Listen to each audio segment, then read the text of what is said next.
Hello बच्चों, तो आज हम आप लोगों को घनमूल निकालने का शॉर्ट ट्रिक पता करने जा रहे हैं, ठीक है। तो देखो, अगर कोई नंबर हमारे पास है 1 2 3 4 5 6 7 8 9 10 तक।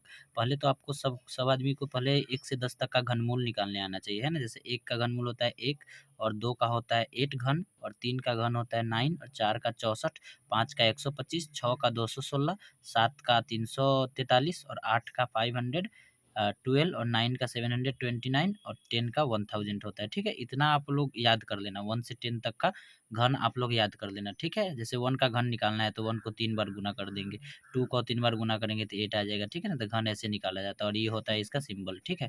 अगर कोई नंबर x है तो उसका घनमूल निकालने को कहेगा तो ऐसे करके रूट के अंदर दे करके आपको 3 इसके अंदर दे दिया जाएगा, ठीक है। चलो हम लोग ट्रिक बताते हैं कि कैसे किसी भी नंबर का हम लोग घनमूल निकालेंगे, ठीक है। जैसे हमारे पास है ये 1728, इसका घनमूल निकालने को कहेगा, तो इसको निकालने के लिए हम लोग क्या करेंगे, देखिए ध्यान से। पहले 1728 लिख लीजिए, उसके बाद यहाँ से 3 अंक का जोड़ा लगा लीजिए। अब कितना आया, 728। बताइए 728 का फर्स्ट इकाई का जो स्थान है वो क्या है, 8 है ना। और 8 इस सब में से किस में आता है, 8। 1 देखिए 2 में आ गया 8, है ना। तो 2 आ गया 8, तो यहाँ पे 2 को हम यहाँ लिख लेंगे इसके साथ, तो।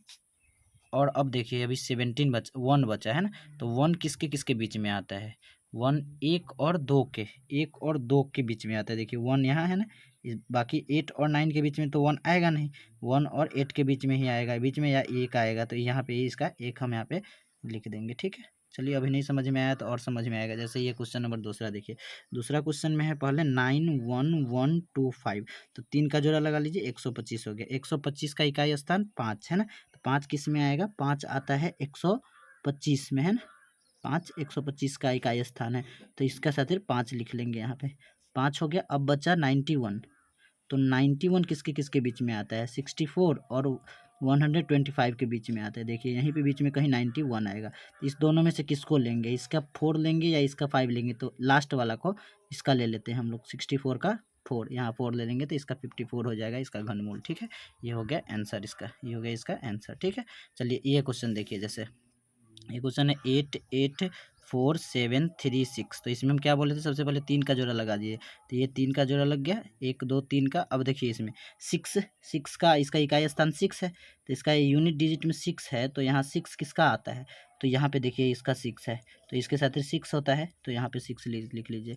उसके बाद बचा 884, है ना, तो 884 किसके किसके बीच में आता है, 884 यानी कि 884, तो 884 तो इसी दोनों के बीच में आएगा, 729 और 1000 के बीच में। तो इस दोनों का हम क्या बोले थे, लास्ट वाला लेना है ना, तो ये 9 ले लीजिए, ठीक है ना, ये वाला ले लीजिए, तो ये हो जाएगा 9, इसका 96 हो गया, ठीक है। चलिए एक और एग्जाम्पल देखिए, जैसे ये है 262144, इसका 3 का जोड़ा लगा लीजिए, 3 का लग गया, है ना। इसका इकाई का स्थान 4 है, तो 4 किस में आता है, या देखिए यहाँ 4 आता है, देखिए 64 का, तो यहाँ पे 4 ले लेंगे, यहाँ पे 4 लिख लेंगे हम लोग, इसके साथ एक 4 ले लेंगे। अब ले लेंगे यहाँ पे, देखिए अब बचा हुआ कौन है, 262, तो 262 किसके किसके बीच में आता है, 216 और 343 के बीच में आ जाएगा, 264, ठीक है, 62। तो हम इसके दोनों में से किसका लेंगे, 6 का ले लेंगे इधर वाला का, तो यहाँ 6 लिख लेंगे, तो ये हो जाएगा इसका आंसर, ठीक है। जैसे ये क्वेश्चन एक और एग्जांपल ले लीजिए, इसमें पूरा समझ में आ जाएगा, 166375, तो ये 3 का अंक का जोड़ा लगा, इसमें यूनिट स्थान है हमारा 5 का, तो इसमें 5 किसके बीच में आता है, तो यहाँ देखिए यहाँ पे 125 का यूनिट डिजिट भी 5 है, तो इसके साथ 5 ले लेंगे, तो यहाँ पे हम 5 लिख लेंगे। उसके बाद बचा 166, तो 166 किसके किसके बीच में आता है, 166, 125 और 216 के बीच में आ जाएगा 166, तो ये 5 इसके साथ ही ले लेंगे, तो यहाँ 5 ले लेंगे, तो इसका हो जाएगा घनमूल 55, ठीक है। Thank you. तो ये घनमूल निकालने का ट्रिक है आप लोगों के लिए।